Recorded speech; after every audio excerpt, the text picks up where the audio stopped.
Admiral Vexver stood before the massive holographic display in his command chamber. The three-dimensional map showed 47 star systems, each marked with the purple glow of Valkyrian conquest. His scaled fingers traced the newest addition to their empire, a mining world that had surrendered after seeing just one of their battle cruisers. "Too easy," he muttered in his native tongue. The Valkyrians had become the most feared force in this arm of the galaxy, not through superior numbers, but through overwhelming technological advantage and psychological warfare. They didn't just defeat enemies, they broke their will to fight. Commander Zelkin approached the Admiral's platform. "Sir, the scouts have returned from the Sol system." Vexver's four eyes focused on his subordinate. "And? The intelligence is amusing, sir." Zelkin activated a smaller display. "The species calls itself human. They appear to be primitives, who have barely achieved faster-than-light travel. Their largest vessels are roughly the size of our escorts." The Admiral studied the data scrolling across the screen. Human ships looked crude, built from metal alloys instead of the sophisticated materials used by advanced civilizations. Their weapons were mostly kinetic projectiles and basic energy beams. Most telling of all, their defensive fleet numbered only 23 vessels. Population? Vexver asked. 8 billion on the primary world, scattered colonies on nearby planets and moons. They're divided into numerous political factions and engage in constant small conflicts among themselves. Vexver's mandibles clicked in what passed for Valkyrian. Laughter. They fight each other instead of preparing for real threats. How delightfully primitive. The hologram shifted to show Earth itself, a blue and green world that looked almost peaceful from space. Cities dotted the continents, connected by transportation networks that seemed quaint compared to the floating cities and orbital habitats of more advanced species. "Recommended force deployment?" the Admiral asked. Zelkin hesitated. "Standard doctrine suggests 50 vessels for a world of this size and technology level. However, given their primitive state, perhaps a single battle group would suffice." "No." Vexver's voice carried the authority of someone who had conquered worlds. "We'll send 150 ships. Better to appear overwhelming than risk any resistance." Meanwhile, in the outer reaches of the Sol system, Captain Hyanwu stared at the sensor readings for the third time. The numbers didn't make sense.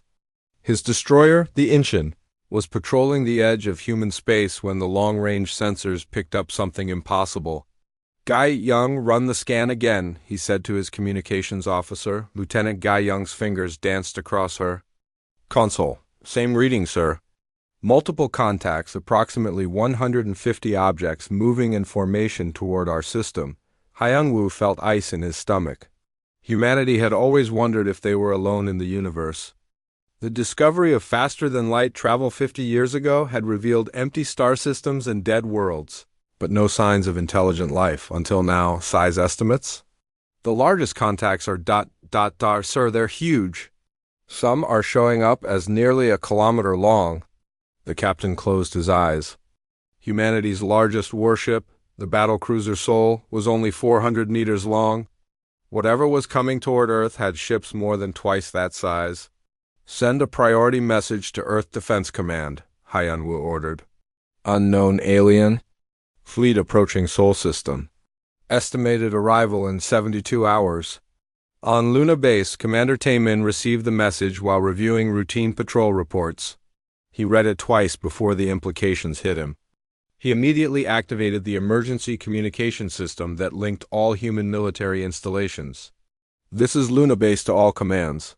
We have confirmation of approaching alien vessels. This is not a drill. Repeat, this is not a drill." The response was swift but sobering. Humanity's entire space fleet consisted of 23 warships, ranging from small destroyers like the Inchin to the mighty Sol.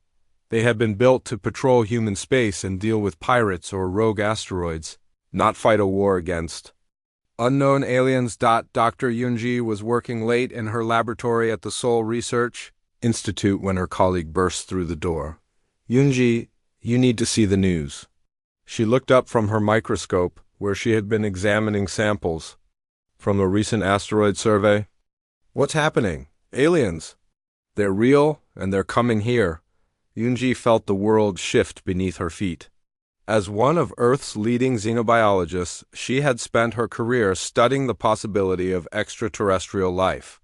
She had written papers on what alien contact might look like, but all her theories had assumed peaceful first contact through radio signals or diplomatic missions. The news broadcasts showed government officials trying to remain calm while admitting they knew almost nothing about the approaching fleet. Military analysts spoke in careful terms about unknown capabilities and peaceful intentions, but Yunji could see the fear in their eyes. That night, she couldn't sleep. Instead, she returned to her lab and began reviewing every piece of data humanity had collected about spacefaring technology. If these aliens had traveled between stars to reach Earth, their technology was at least equal to humanity's, and probably much more advanced. Back in space, the Valkyrian fleet moved steadily toward Earth. Admiral Vexver reviewed the final preparations. His ships carried enough firepower to turn the planet's surface into molten glass, but that wasn't the plan. Dead worlds produced no resources and no slaves. Communications, he ordered. Yes, sir. Prepare the standard surrender. Demand. Make sure to include the molecular disintegration clause. These humans need to understand the consequences of resistance. Should we translate it into their primitive languages? Of course. We're not savages. Vexver's mandibles clicked again. Give them the basic options. Surrender immediately and become a protectorate or face complete destruction. Most species choose survival. Commander Zelkin studied the tactical displays. Sir, our intelligence indicates the humans have nuclear weapons. Primitive, but still dangerous in large numbers. Irrelevant? Our shields can handle anything they might throw at us. Besides, once they see our fleet, they'll realize resistance is pointless. The Valkyrian ships were works of art as much as instruments of war. Their hulls gleamed with energy shields that could deflect most known weapons. Their guns could punch through a planet's crust, and their boarding parties were equipped with technology that made them nearly invincible against primitive forces.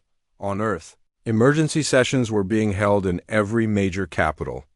President Chun of the United Earth Government addressed the world with a mixture of hope and determination. We don't know what these visitors want, but humanity has always risen to meet challenges. Our military forces are preparing for any possibility, and our scientists are working around the clock to understand what we're facing. Captain Hyan Wu's ship had been joined by 2 more destroyers on the outer patrol line. Together, the 3 ships represented humanity's early warning system. Their orders were simple: observe, report, and if necessary, delay the aliens long enough for Earth to prepare. Sir, Gai Young reported, the alien fleet is decelerating. They'll reach the outer planets in 12 hours. Hyan-Woo looked at his small crew. 28 men and women who had signed up to protect humanity from pirates and smugglers, now facing an alien armada. He thought about his family back on Earth, his wife Su-Jin and their daughter Minji. All hands, this is the captain, he announced over the ship's communication system. In a few hours, we're going to make first contact with an alien species. Whatever happens, remember that we represent all of humanity. We will conduct ourselves with honor. As the alien fleet approached, both sides prepared for a meeting that would change the galaxy forever. Neither fully understood what they were about to face. The alien fleet entered the outer edge of the Sol system like a storm front moving across the ocean. Admiral Vexver watched the tactical display as his ships spread into attack formation. 150 vessels of various sizes each, one representing centuries of Valkyrian military engineering. Range to the human homeworld? He asked. 18 hours at current speed, sir, replied his navigation officer.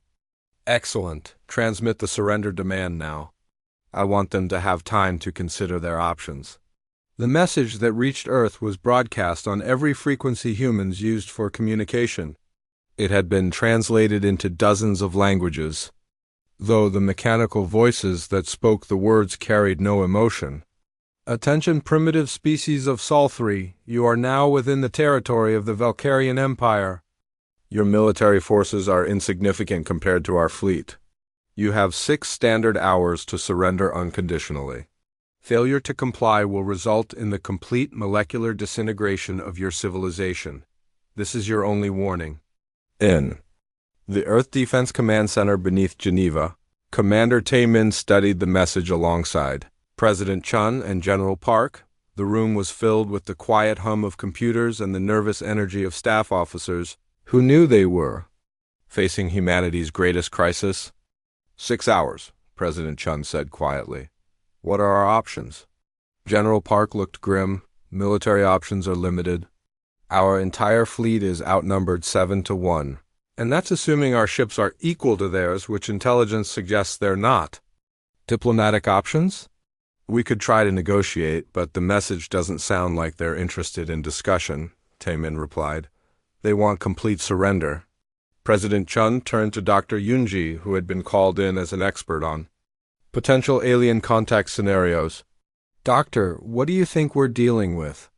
Yunji had spent the last 3 days analyzing every piece of data about the approaching fleet. Based on their message and approach pattern, I believe we're facing a species that's used to easy conquests. The demand for immediate surrender suggests they expect compliance without a fight. And if we don't comply, then we find out what molecular disintegration means. Captain Haiyan Wu received the surrender demand while his destroyer maintained position at the system's edge. His small patrol group now included 5 ships, 3 destroyers, and 2 frigates. Against the alien armada, they were barely a speed bump. Sir, Gai Young said from her communications station, Earth Command is ordering all outer patrol units to maintain observation positions and avoid hostile action. Han Wu understood the logic, but it felt wrong to simply watch as an invasion. Fleet approached Earth. He thought about the message from the aliens. 6 hours to surrender completely or face destruction. It wasn't really a choice at all. Gai Young opened a channel to the alien fleet. His communications officer looked surprised. Sir, we don't have authorization to. I'm authorizing it. Open the channel. The transmission that reached the Valkyrian flagship was brief and broadcast in clear English. This is Captain Haiyan Wu of the Earth Defense Ship, Incheon. This is our space. Come and take it. Admiral Vexver listened to the translation with growing amusement. A single primitive vessel was challenging his entire fleet. The audacity was almost admirable. Commander Zelkin, dispatch 5 ships too. Deal with this pest, make it quick and visible. I want the rest of their species to see what happens to those who resist. Commander Kelthara received the order aboard her heavy cruiser. 5 ships against 1 small human vessel, it would be. Over in minutes. She ordered her squadron to advance on the human position while the rest of the fleet continued toward Earth. Captain Han Wu watched the 5 alien ships approach. Each one was larger than his destroyer, their hulls gleaming with some kind of energy field. He knew he was about to die, but he also knew that Earth would be watching. Whatever happened here would set the tone for everything that followed. All hands, this is the captain. We're about to engage a superior enemy force. I won't lie to you. We probably won't survive this. But every second we buy Earth is a second they can use to prepare. Every shot we take might teach them something about how to fight these things. The crew of the Incheon had trained together for 3 years. They were good at their jobs, but they had never expected to face alien invaders. Still, they went to their battle stations with the calm professionalism that had made humanity's space forces effective against pirates and smugglers. Weapons online, reported Lieutenant Du-jun from the tactical station. Engines at maximum power, added Engineer Corporal Sang-ho. Communications still active. The fleet is watching, Gai Young confirmed. The alien ships opened fire first, sending brilliant beams of energy toward the Incheon. Captain Haiyan Wu threw his ship into a series of evasive maneuvers, using every trick he'd learned in 15 years of space combat. The destroyer's thick armor absorbed several hits, but Haiyan Wu could see his ship was outmatched. Du-jun, target the lead ship, full spread of missiles. Firing! The Incheon's nuclear-tipped missiles streaked toward the alien cruiser. Most were destroyed by defensive fire, but 2 reached their target. The explosions bloomed against the alien ship's energy shields, causing them to flicker but not fail. Their shields absorbed the impact, Du Jun reported. But I'm reading fluctuations in their defensive grid. Han Wu made a decision that would echo through history. Instead of continuing to fight at long range, he pushed his engines to maximum and aimed his ship directly at the alien formation. "Captain, what are you doing?" Gai Young asked. "Buying Earth some time." "Gai Young, broadcast everything we're doing. Make sure Earth sees how their shields work." Commander Kelthara watched in disbelief as the human ship accelerated toward her squadron. She had seen desperate enemies before, but this was different. The human vessel wasn't trying to escape or fight from a distance. It was charging directly into her formation. "All ships, concentrate fire on the approaching vessel." She ordered. Energy beams lanced out from all 5 alien ships, but Captain Hyung Woo had anticipated this. Instead of flying straight, he used his ship's superior maneuverability to weave between the incoming fire. The engine took several hits that breached the hull and killed crew members, but the ship kept coming. "Sang-ho, overload the reactor," Hyun Woo ordered. "Set it for proximity detonation?" "Sir, that will—" "I know what it will do." "Do it." The engineer's hands shook as he began the overload sequence. Around the ship, emergency lights flashed red. As the reactor built toward critical mass, Commander Kalthara realized what the humans were planning just moments before it was too late. Evasive action. All ships, evasive. The engine crashed into the lead alien cruiser just as its overloaded reactor exploded. The nuclear fireball vaporized both ships instantly and severely damaged 2 others in the formation. The remaining alien vessels pulled back, their crews stunned by what they had witnessed. On Earth, military analysts watched the sensor recordings in amazement. 1 human ship had traded itself for 1 alien vessel and damaged 2 others. The exchange rate was terrible by normal standards, but it proved that the aliens could be hurt. Dr. Yoonji studied the data from the brief battle. "Look at this," she told the assembled military leaders. "Their shields work by dispersing energy across the entire field. But when the engine got close enough, the nuclear explosion overloaded the local grid." "Meaning what?" asked General Park. "Meaning their defenses are designed to handle long-range weapons. They might be vulnerable to close-range attacks." Commander Taemin activated the fleet-wide communication system. "All ships, this is Luna Base. You've seen what 1 destroyer accomplished. Captain Han Wu and his crew showed us these aliens. Can be hurt? They showed us how to hurt them?" Across human space, the remaining 22 warships received new orders.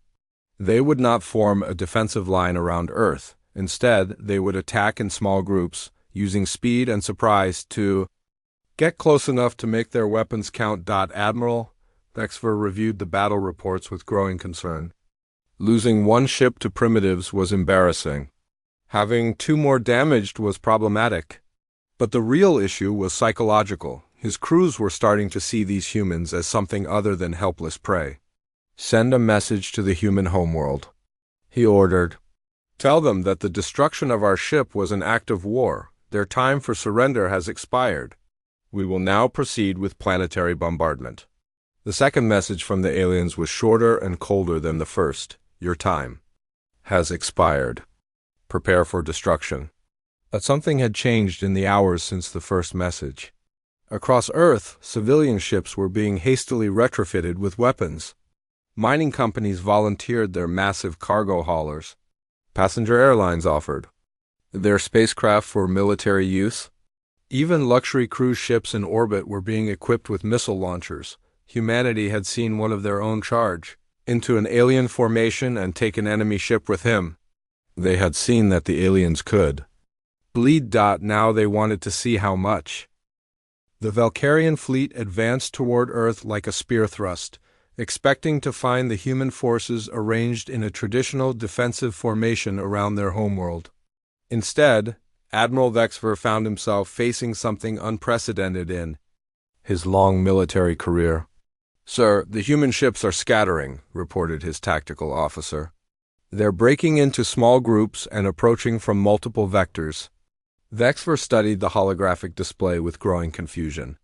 Standard. Military doctrine called for defenders to concentrate their forces to achieve local superiority. These humans were doing the opposite, splitting their already inferior numbers into tiny squadrons that could be easily destroyed. "They're making this easier for us," Commander Zelkin observed. "We can defeat them in detail." But Dr. Lunji, aboard the command ship Seoul, was implementing a strategy born from desperation and inspired by Captain Hyun-woo's sacrifice. If human ships couldn't match alien firepower, they would have to get close enough to make firepower irrelevant. "All squadrons, remember the plan," she broadcast to the scattered human fleet. "Get in close. Make them pay for every ship they destroy." Lieutenant Jinnah commanded a converted cargo freighter called the Bizan Express.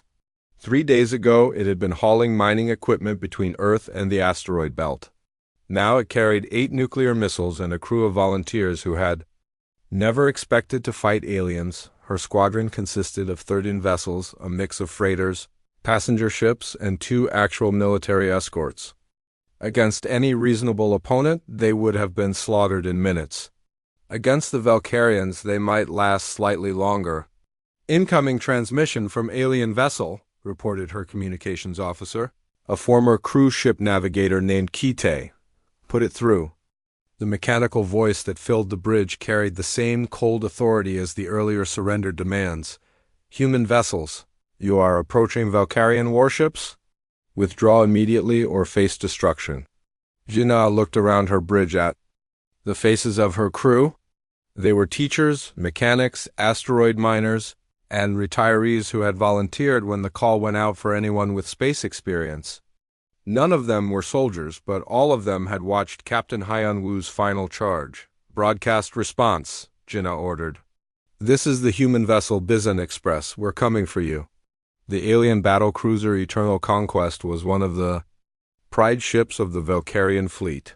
Its commander, Sub-Admiral Vestan, had overseen the subjugation of 12 worlds. He watched the approaching human squadron with professional interest. "Primitive weapons, crude tactics," he noted to his bridge crew. "They're flying in a loose formation with no apparent coordination. This will be over quickly." The Eternal Conquest opened fire at maximum range, its energy weapons reaching out across thousands of kilometers to touch the approaching human ships. The first target, a passenger liner called Hope of Humanity, disintegrated under the concentrated barrage, but the remaining 12 ships kept coming. Jin watched her tactical display as the Hope of Humanity vanished from the screen. 83 people had died in that flash of light, civilians who had volunteered to defend Earth. She felt something cold and hard settle in her stomach. "All ships, evasive pattern 7, don't make it easy for them." The human vessels began weaving through space in an apparently random pattern that made targeting difficult.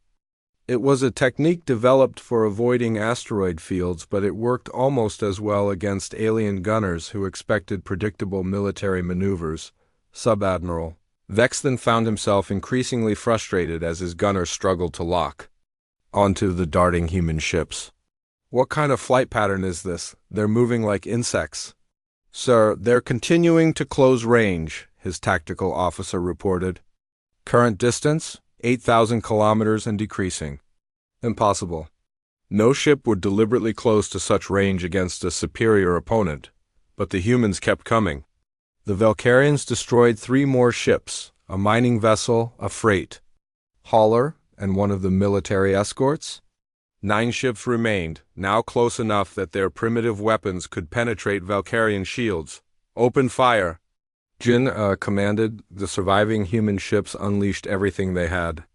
Nuclear missiles, kinetic projectiles, and improvised explosives streaked toward the Eternal Conquest. Most were intercepted by defensive fire, but the sheer volume of incoming ordnance overwhelmed the alien point defense systems. Sub-Admiral Vestan felt his ship shudder as multiple nuclear warheads detonated against his shields. Warning lights flashed across his bridge as the defensive grid fluctuated under the assault. "Shields at 60%. His engineer reported. "Multiple grid failures across sections 7 through 12. "How is this possible?" "They're primitives," The answer came in the form of the cargo freighter New Sol, which had exhausted its missile supply and was now accelerating directly toward the alien cruiser. Its captain, a former asteroid miner named Wu Jin, had filled his cargo holds with mining explosives. For Earth. Wu Jin broadcast as his ship slammed into the Eternal. Conquest's weakened shields, the explosion tore a massive hole in the alien cruiser's hull and sent debris spinning through space. The ship survived, but it was crippled, its weapons offline.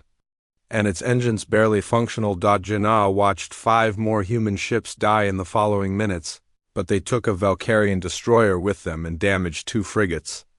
When the brief battle ended, only her ship and 2 others remained functional, but they had proven something important. Human ships could hurt the aliens. Similar scenes played out across the inner solar system as human squadrons attacked alien formations. The converted cruise ship Star of Jeju rammed a Valkyrian frigate after its weapons failed.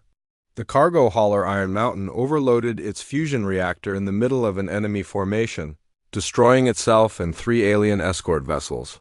On the alien flagship, Admiral Vexfer watched his tactical display with growing alarm. Red icons marked damaged or destroyed Valkyrian ships scattered throughout the battle zone. In 3 hours of fighting, he had lost 18 vessels and had 37 more reporting significant damage. The humans had lost 63 ships, but somehow that felt like a victory for them rather than his forces. "This is impossible," Commander Zelkin muttered. "They're fighting like madmen. No species deliberately trades ships at such unfavorable ratios?" "Send a message to all ship commanders," Dexfer ordered. "Maintain maximum engagement range. Do not allow human vessels to close to ramming distance." But changing tactics in the middle of a battle was easier ordered than accomplished. The human ships were faster and more maneuverable than their crude appearance suggested. They used asteroids and debris for cover, emerging from hiding to strike at alien formations before disappearing again. Yunji, coordinating the defense from the Sol, watched the battle reports with a mixture of pride and horror. Humanity was losing ships at a terrible rate, but they were making the aliens pay for every victory. "Pattern analysis shows the alien formations are becoming more cautious," she reported to Commander Taemin. "They're maintaining longer engagement ranges and grouping their ships more tightly. Is that good or bad for us?" "Both. It makes them harder to approach, but it also means they're learning to fear us." The psychological impact was indeed spreading through the Valkyrian fleet. Ship commanders who had expected an easy conquest found themselves facing enemies who seemed completely unconcerned with their own survival. The humans fought with a ferocity that bordered on insanity, charging into formations that should have terrified them. Captain Du Hyan of the destroyer Bizan led the last coordinated human attack. His force consisted of 37 vessels, everything humanity had left that could still fight. They were outnumbered 4-1 and facing the main body of the alien fleet. "All ships, this is Du Hyan. We're going to hit their command formation. If we can damage their flagship, we might be able to disrupt their coordination." The final human assault was a thing of terrible beauty. 37 ships charged directly into the heart of the Valkyrian fleet, their crews knowing they would not survive but determined to make their deaths count. They came in waves, each group absorbing the aliens' defensive fire while the next wave closed the distance. Admiral Vexfer watched in disbelief as the human ships broke through his outer defenses. "All ships, protect the flagship. Concentrate. Fire on the approaching vessels." The space around the Valkyrian command ship became a maze of energy beams and nuclear explosions. Human ships died by the dozen, but they kept coming. The destroyer Bizan made it to within 1,000 kilometers of the alien flagship before being destroyed, its final missile salvo actually penetrating the command ship's shields. When the battle ended, the space around Earth was filled with debris from both fleets. The humans had been annihilated as an organized fighting force, but they had reduced the Valkyrian invasion fleet to fewer than 90 operational vessels. Admiral Vexfer stood among the smoking ruins of his bridge, his flagship heavily damaged and his fleet decimated. In his long career he had never faced an enemy like this. The humans didn't fight to win. They fought to make winning as expensive as possible. "Sir," his communications officer reported, "we're receiving surrender requests from the planet below." Vexver felt a moment of relief. Perhaps the humans had finally. The orbital battle was over, but Admiral Vexver quickly learned that destroying the human fleet had only been the beginning of his problems. His remaining 87 ships moved into position around Earth, preparing for the next phase of the conquest. Planetary occupation. Standard Valkyrian doctrine called for landing forces to secure key population centers while orbital bombardment eliminated military installations. It was a proven strategy that had worked on 47 previous worlds. Earth, however, was proving to be different from previous conquests. "Sir, the first landing parties report successful insertion," Commander Zelkin announced from his position. At the tactical console, Teams Alpha through Delta have landed near the major population centers. Admiral Vexver nodded, but something felt wrong. The humans had stopped transmitting surrender requests after the fleet battle.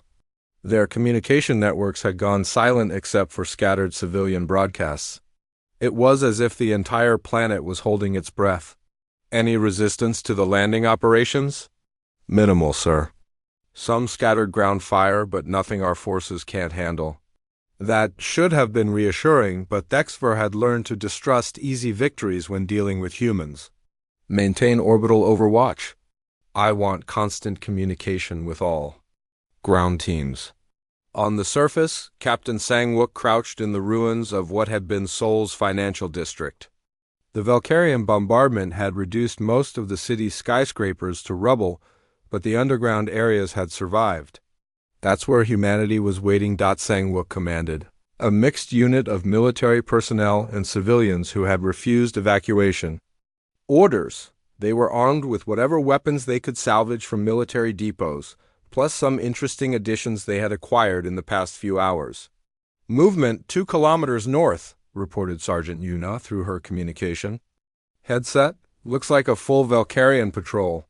Sang-wook studied the approaching aliens through his binoculars. The Valkyrians moved in perfect formation, their powered armor making them look like walking tanks. Their weapons could punch through a meter of concrete, and their shields could deflect most human firearms, but Sang-wook's team had learned something interesting about Valkyrian technology. Private Minho, a mechanic from Busan, had spent the last 3 days studying pieces of alien equipment recovered from crashed ships. His wife Yujin, who had once served as a military engineer, had made a crucial discovery: the neural interfaces on their equipment are designed for their biology, Yujin had explained. If we bypass the neural controls and operate the systems manually, we can use their own weapons against them.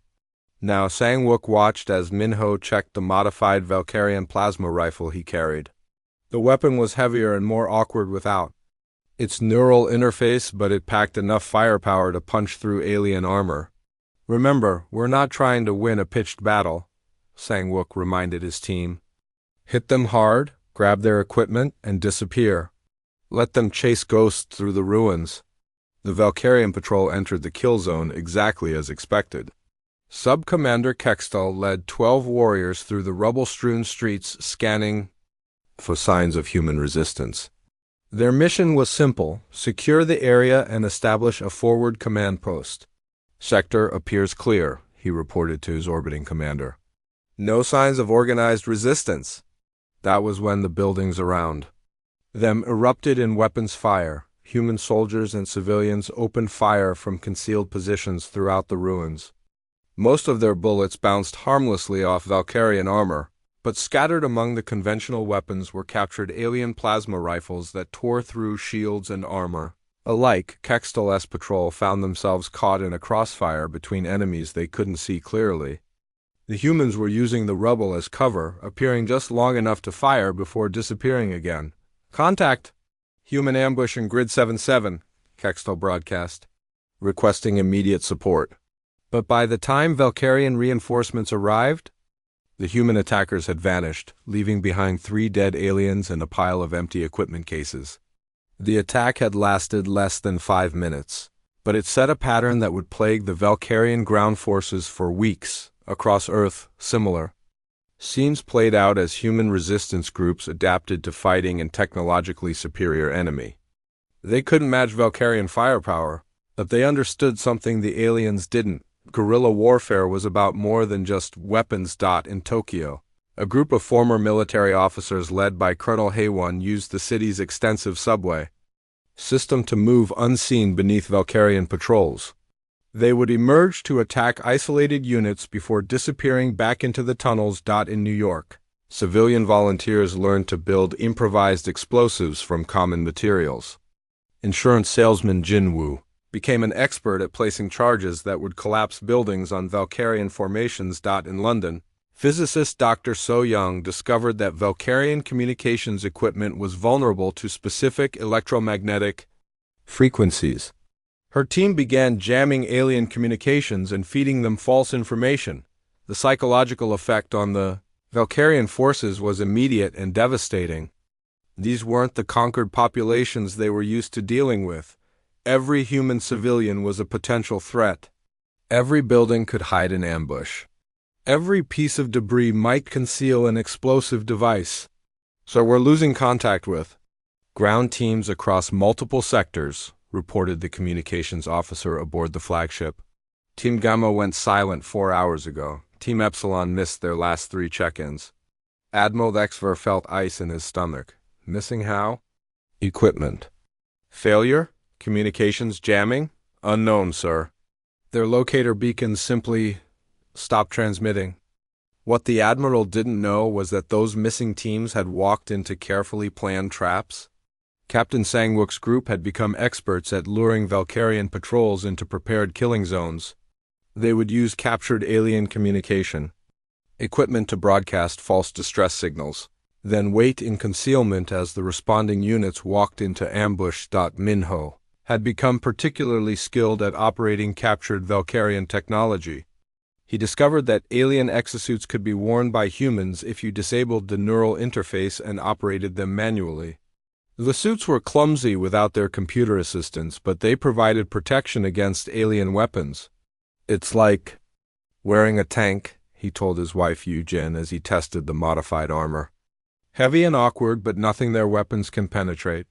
Yujin had made her own discoveries about Valkyrian equipment. Their energy weapons were designed to be operated by creatures with very different hand anatomy. With some modification, humans could use them, but more importantly, she had learned how to sabotage them. If you reverse the polarity on the power coupling and short-circuit the safety systems, their weapons become grenades, she explained to a group of resistance fighters. Plant one of these on their equipment depot, and you can destroy an entire base. The Valkyrian ground forces, meanwhile, grew increasingly paranoid and trigger-happy. Patrols that had initially moved with confidence now crept through the ruins in tight formations, firing at shadows and jumping at every noise. This isn't normal, Sub-Commander Kextel reported during one of his few successful check-ins. These humans fight like they have nothing to lose. They attack formations twice their size without hesitation. What Kextel didn't understand was that the humans did have something to lose, everything. This was their home, their families, their entire civilization. The desperate fury that the Valkyrians interpreted as suicidal madness was actually the most rational response possible. Dr. Yunji, now working from a hidden laboratory beneath the ruins of the Seoul Research Institute, coordinated the resistance efforts through a network of salvage communication equipment. She had become the unofficial leader of Earth's ground forces, sharing intelligence and coordinating attacks across the planet. Pattern analysis shows the aliens are pulling back from populated areas, she reported during a clandestine meeting with other resistance leaders. They're concentrating their forces around their landing sites. Is that good or bad? Asked Colonel Hayone. Good for us. Concentrated forces are easier to target, and they're giving up control of most of the planet. Bad for them because they're not achieving their occupation objectives.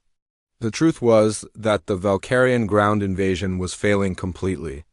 Instead of controlling Earth's population centers, they were trapped in fortified enclaves, constantly under attack by an enemy they couldn't pin down or defeat. Admiral Vexfer, reviewed the latest reports with growing frustration.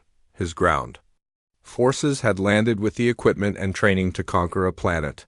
Instead, they were being slowly bled to death by primitives using improvised weapons and guerrilla tactics. Recommendation? He asked Commander Zelkin. Orbital bombardment of all major population centers. If we can't control the humans, we destroy them. That defeats the purpose of conquest. Dead worlds produce no resources. Better than losing our entire ground force to these madmen. Vexver considered the option. Destroying Earths? Cities would eliminate the resistance, but it would also eliminate the reason for invading in the first place. The Valkyrian Empire needed workers, resources, and functioning infrastructure. A dead planet provided none of those things, but keeping his forces on the ground meant watching them dissap. 3 months had passed since the Valkyrian invasion began, and Admiral Vexfer was learning that conquering Earth was very different from conquering other worlds. His ground forces were trapped in 6 fortified landing zones, constantly under siege by human resistance fighters who seemed to multiply faster than they could be killed. Status report, he demanded during the daily briefing aboard his damaged flagship. Commander Zelkin consulted his datapad with the expression of someone delivering bad news. Ground forces have lost 47% of their original strength. We've had no successful expansion beyond the initial landing zones in 6 weeks. Equipment losses are at 63%. What about the orbital bombardment campaign? Minimal effect, sir. The humans have moved most of their operations underground. We're destroying empty buildings while their resistance networks remain intact. Vexver studied the tactical hologram that showed Earth's surface. The planet looked like a wounded animal, scarred by orbital strikes and littered with the debris of battle. But the scars were healing, and new patterns of activity showed that human civilization was adapting rather than collapsing on the surface. Captain Sang-wook emerged from a storm drain in what had once been downtown Seoul, the city above ground. Was mostly ruins, but below the surface, humanity had built a new world. Tunnels connected subway stations to sewer systems, creating a vast network that the aliens couldn't effectively map or attack. Report from Sector 7. He said into his communication headset as he checked the modified Valkyrian weapons his team now carried exclusively. 2 alien patrols eliminated, equipment salvaged, no casualties on our side. The voice that responded belonged to Dr. Yoonji, who had become the unofficial coordinator of Earth's resistance from her hidden command center beneath the ruins of the Research Institute. Confirmed, Sang-wook. That brings our weekly total to 34 successful ambush with minimal losses. The statistics told a story that would have seemed impossible 3 months ago. Human resistance groups were not only surviving against technologically superior aliens, they were winning. Slowly, carefully, one ambush at a time, they were bleeding the Valkyrian forces to death. Private Minho had become something of a legend among the resistance fighters.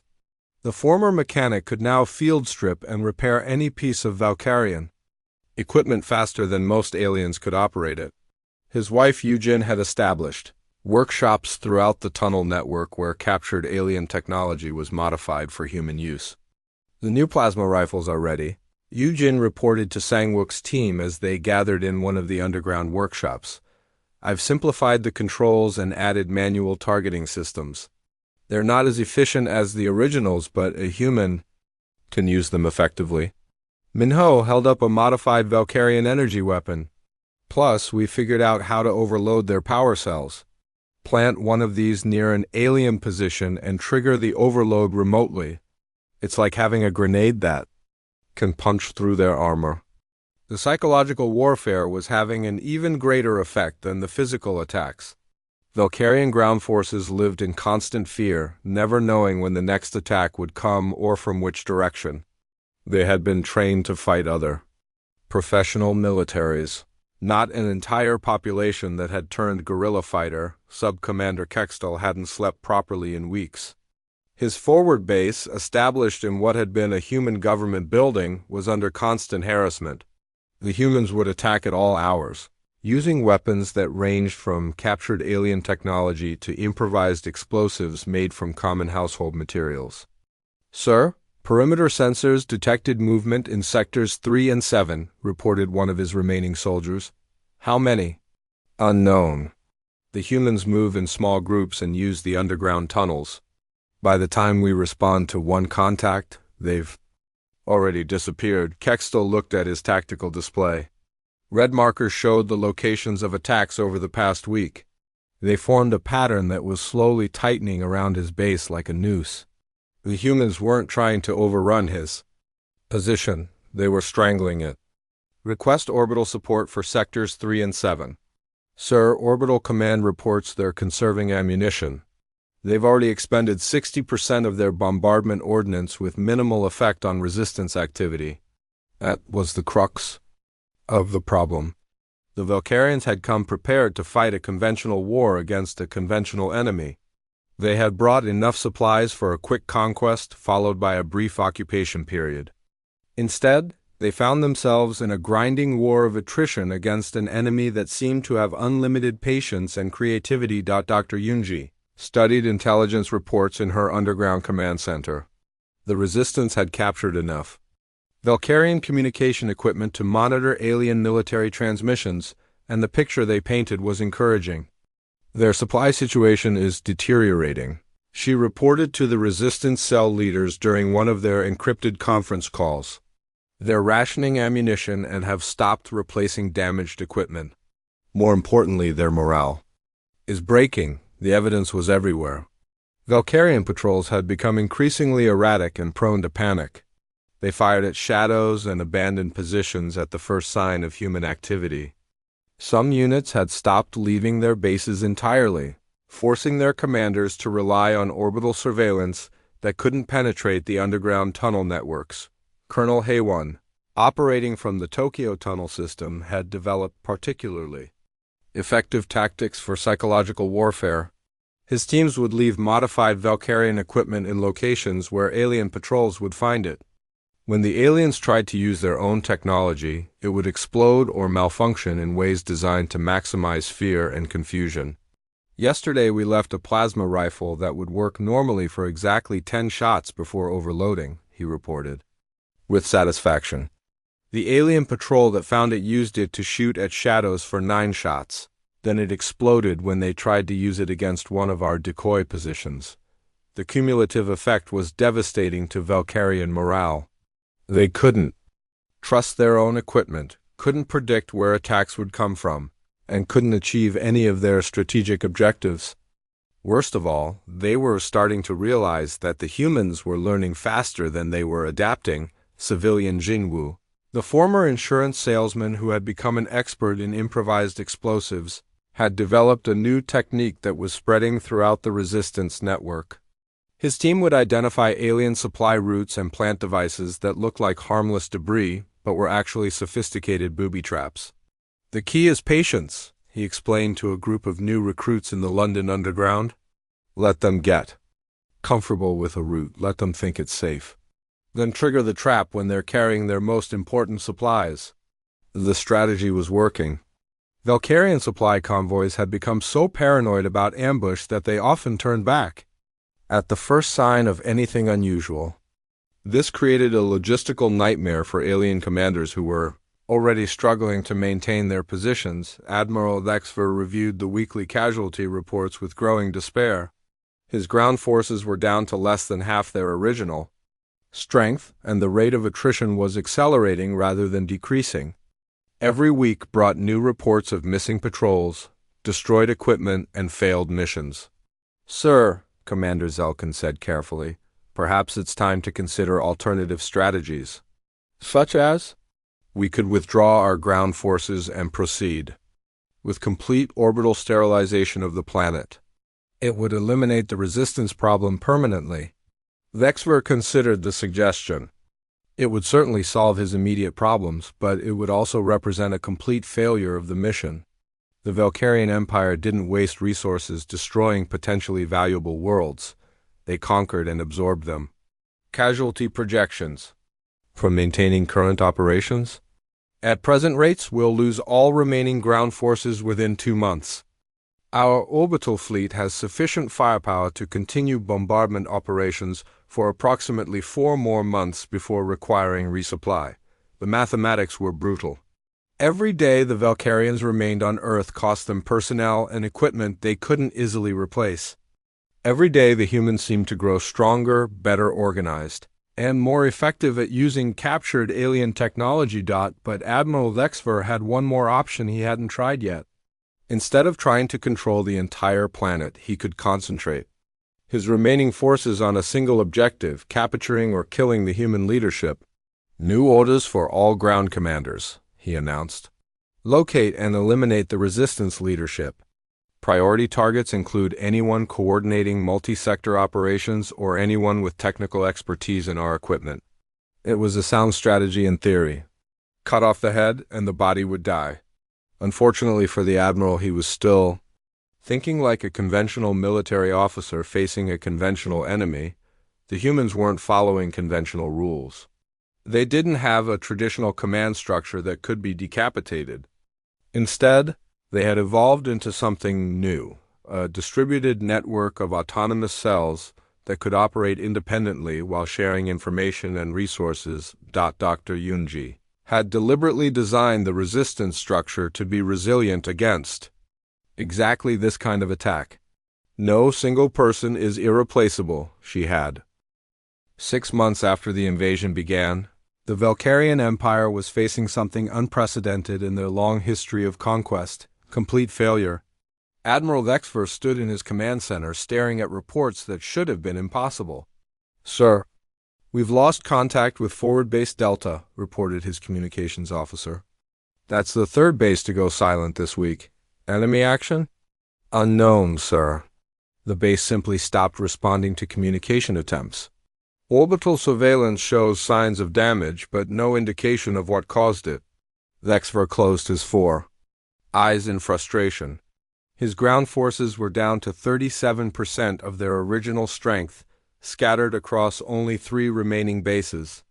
Worse, they seemed to be losing equipment and personnel faster than ever. Despite reducing their operational scope, what the Admiral didn't know was that the human resistance had evolved far beyond the guerrilla fighters, who had first opposed his landing forces. They had become something new, a hybrid military force that combined human adaptability with captured Valkyrian technology. Captain Sang-wook stood in what had once been a subway maintenance facility, now converted into humanity's primary military production center. Around him, teams of engineers and technicians worked on an assembly line that would have impressed even Valkyrian manufacturers. "Status report on the new battlesuits," he said to Yujin, who had become Earth's leading expert on alien technology integration. "We've completed 15 units, she replied, gesturing to a row of what looked like humanoid tanks. Full Valkyrian armor protection, human-modified control systems, and integrated weapon platforms. They're not as sophisticated as the original alien versions, but they're effective." The battlesuits represented everything humanity had learned about fighting the Valkyrians. They used captured alien armor plating, but with simplified control systems that humans could operate effectively. The weapons were a hybrid of human and alien technology, designed for maximum effectiveness against Valkyrian shields and armor. Min Da-ho, now wearing the insignia of a technical sergeant, demonstrated one of the suits for a group of resistance fighters. The key differences from alien versions are the manual controls and the modular weapon systems. If something breaks, you can fix it with basic tools. If you need different weapons, you can swap them out in the field. Private Na Young, a former university student who had joined the resistance after her family was killed in an orbital bombardment, raised her hand. "How effective are they against alien forces?" "Yesterday's field test took out an entire Valkyrian patrol," Minho replied with satisfaction. 12 aliens, 3 vehicles, and a supply depot. 0 casualties on our side. The psychological impact of these new weapons was even greater than their tactical effectiveness. Valkyrian forces, already demoralized by months of guerrilla warfare, now faced enemies who could match their technology while fighting with human unpredictability. Sub-Commander Kextel received the report of the latest attack with growing despair. His remaining forces were trapped in what had been a human military facility, surrounded by enemies who seemed to grow stronger every day. Sir, the attacking humans were equipped with power armor similar to our own, reported one of his surviving scouts. Their weapons penetrated our shields and armor as effectively as our own equipment. How is that possible? Their technology is primitive. They're using our technology, sir. Modified for their physiology, but definitely based on our equipment designs. Kextel felt something cold settle in his stomach. The implications were staggering. If the humans could manufacture their own versions of Valkyrian equipment, they would soon have technological parity with his forces. Combined with their superior knowledge of the terrain and their apparent immunity to fear, that would make them effectively invincible. Request immediate evacuation, he told his communications. Officer, all remaining personnel. Sir, Admiral Vexfer has ordered all ground forces to maintain positions.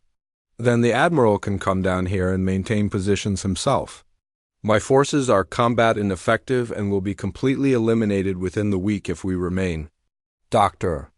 Eugene monitored the intercepted Valkyrian communications from her command center with growing satisfaction. The alien forces were in full retreat mode, psychologically if not physically. Their communications showed increasing desperation and declining morale. Intelligence summary, she announced during the daily resistance coordination meeting. Alien. Ground forces are requesting evacuation. Their orbital fleet is running low on supplies and ammunition. Most importantly, they're starting to question whether Earth can be conquered at all.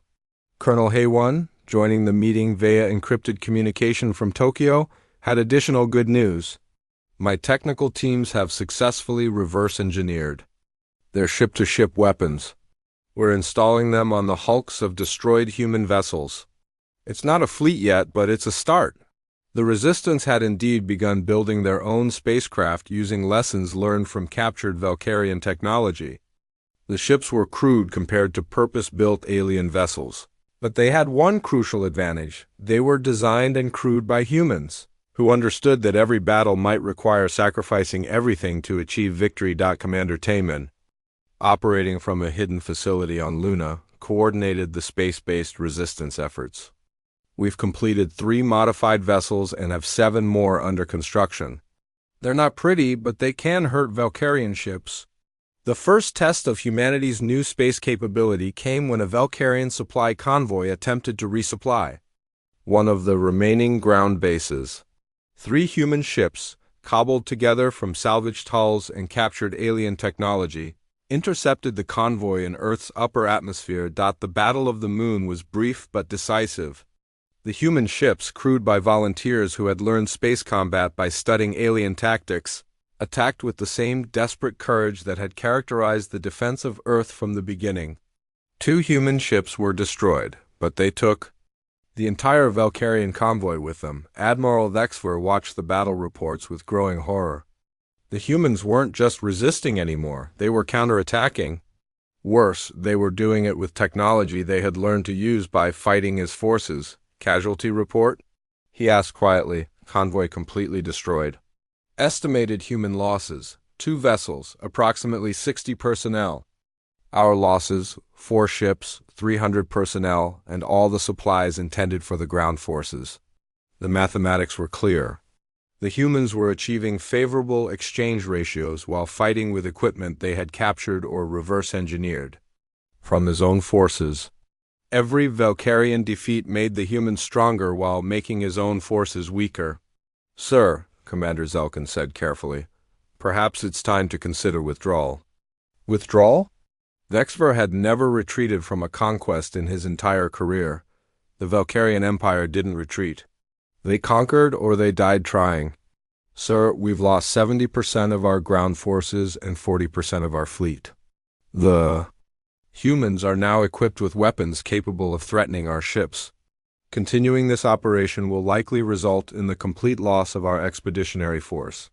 Vexver studied the tactical displays showing the current state of his forces. 87 ships had become 53. 15,000 ground troops had become fewer than 4,000.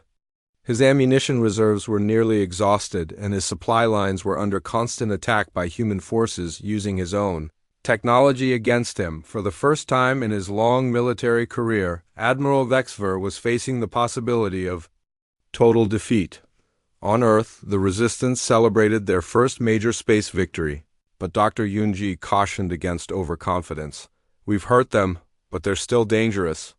A wounded predator is often more dangerous than a healthy one. Her warning proved prophetic. The Valkyrian response to their convoy's destruction was swift and brutal.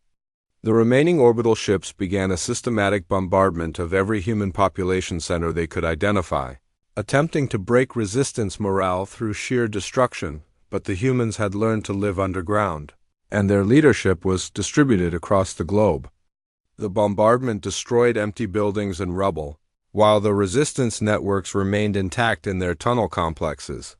Captain Sang-wook watched the orbital strikes from a concealed observation post. They're wasting ammunition on targets that don't matter. Every shot they fire is one less shot they can use against our real positions. The Valkyrians were learning that fighting humanity meant fighting an enemy that treated destruction as just another tactical challenge to overcome. The humans didn't break when their cities were bombed. They adapted. They didn't surrender when their fleets were destroyed. They built new ones.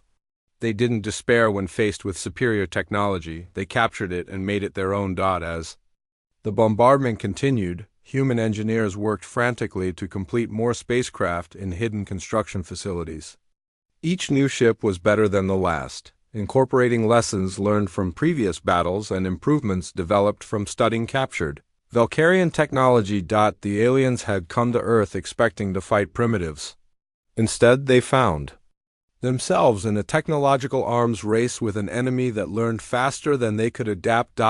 And the humans were winning.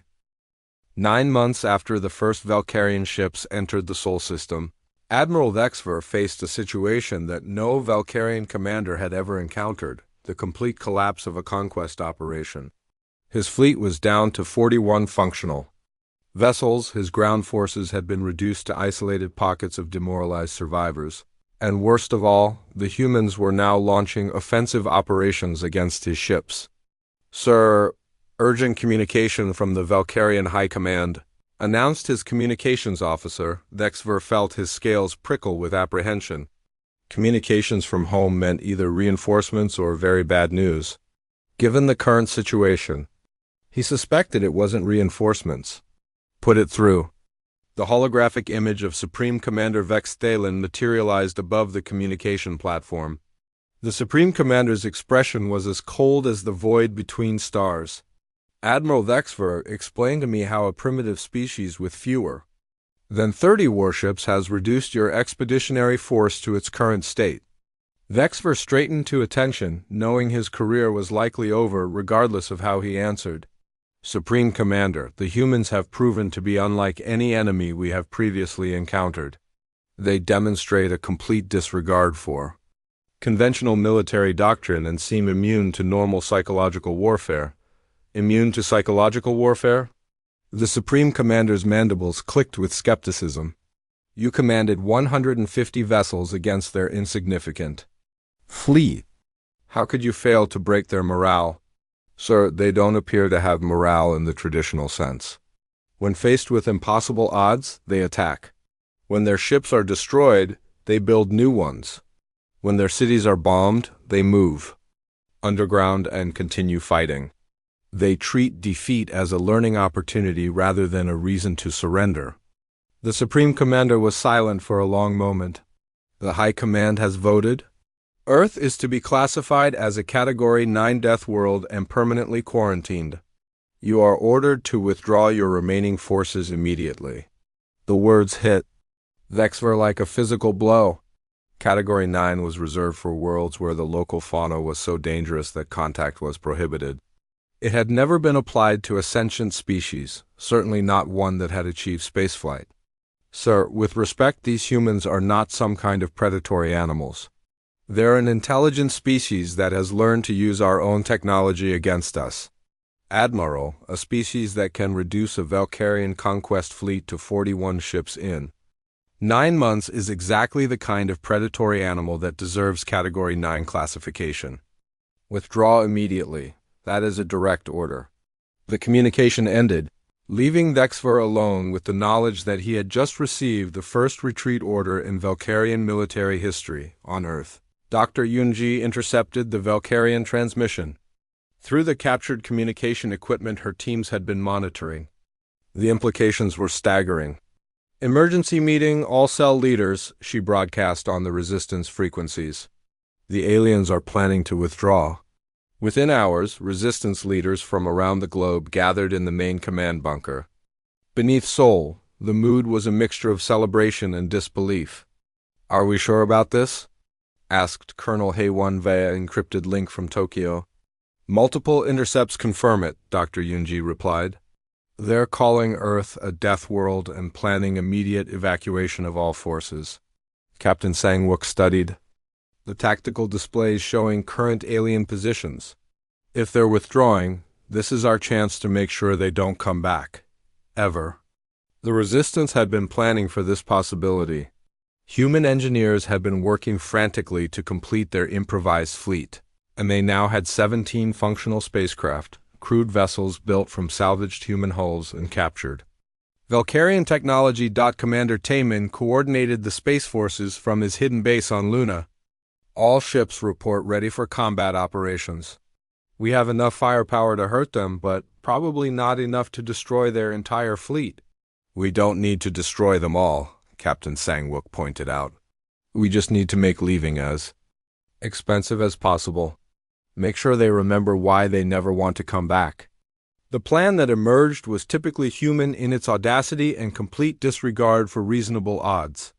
Instead of letting the Valkyrians withdraw peacefully, the human fleet would attack them during their evacuation, maximizing casualties and ensuring that any survivors would carry word of humanity's capabilities back to their empire. Private Na Young, now commanding one of the human battlesuits, volunteered for the most dangerous part of the operation.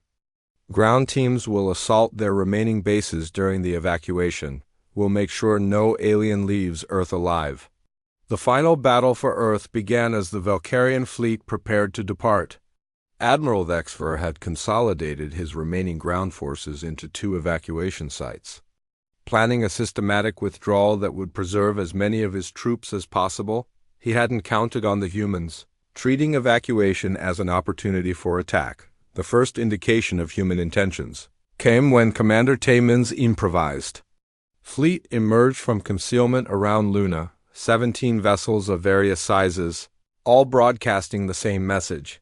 "This is the human defense fleet. You are not welcome in our system. Leave now or be destroyed." "Sir, should we respond to their transmission?" asked the communications officer. Admiral Dexver studied the approaching human ships. They were obviously cobbled together from salvaged parts, and their formation was loose and unprofessional. By all rights, his remaining 41 vessels should be able to destroy them easily, but he had learned to be very careful about what seemed easy when dealing with humans. "All ships maintain defensive formation. Do not engage unless fired upon. Our mission is evacuation, not battle." The human ships opened fire first, as Dexver had expected. Their weapons were clearly based on captured Valkyrian technology, but the way they used them was purely human, aggressive, unpredictable, and utterly without regard for their own survival. The Battle of Luna was humanity's first major space engagement as the attacking force. The human ships split into small groups and attacked from multiple directions, using the same tactics that had worked so well during the defense of Earth. Commander Taemin led the main assault group directly toward the Valkyrian flagship. His ship, the rebuilt destroyer New Incheon, was armed with captured alien weapons and crewed by volunteers who had learned space combat by fighting the best the galaxy had to offer. "All ships, remember the plan," he broadcast. "Get close, hit hard, and make them pay for every kilometer of space." The Valkyrian response was professional but defensive. They had learned to respect human tactics, and they were more concerned with preserving their ships for the journey home than with achieving Tactical victories, but the humans weren't interested in tactical victories. They wanted to send a message that would echo through the galaxy. The new Inchin broke through the Valkyrian defensive line and rammed the alien flagship, detonating its improvised warhead in a nuclear fireball that crippled both vessels.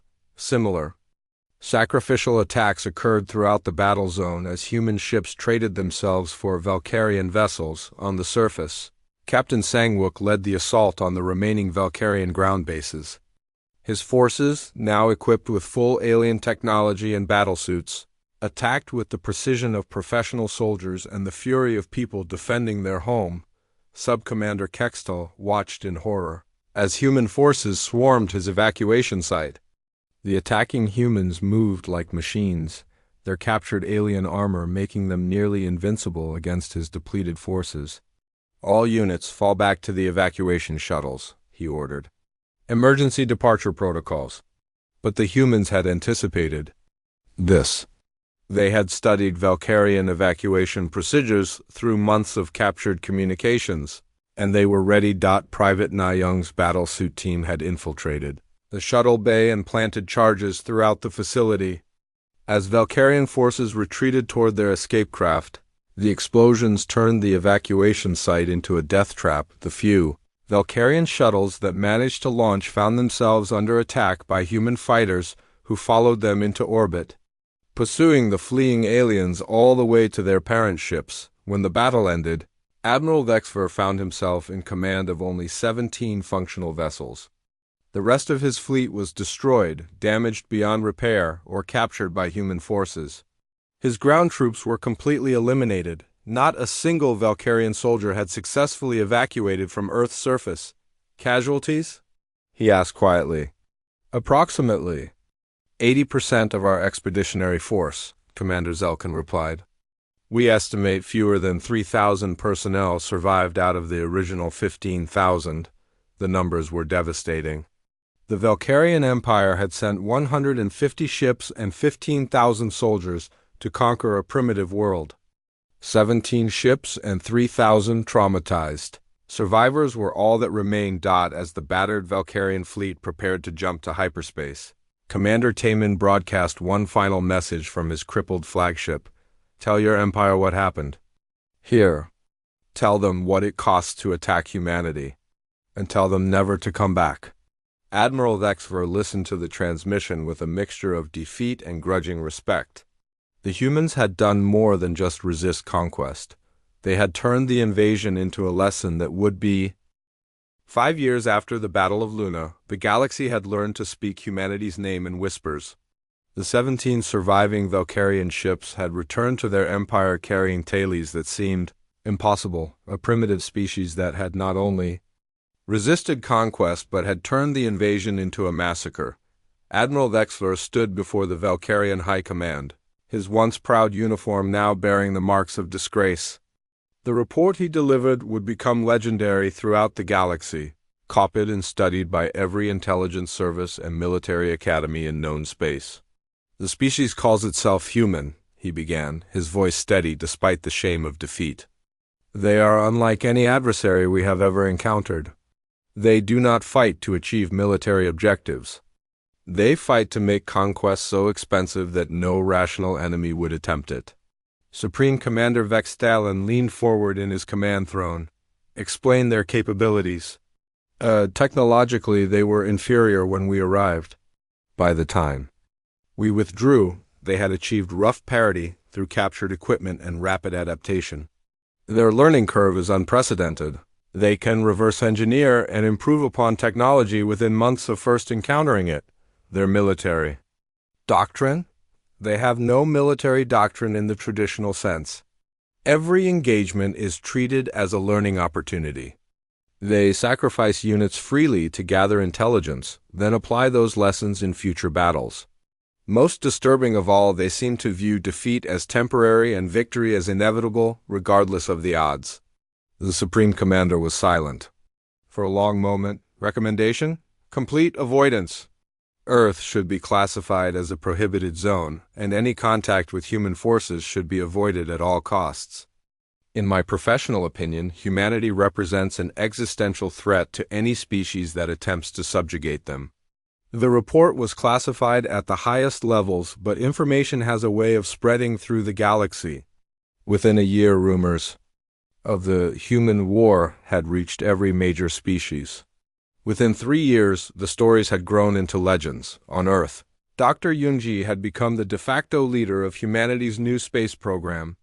The planet had transformed from a defensive fortress into a launching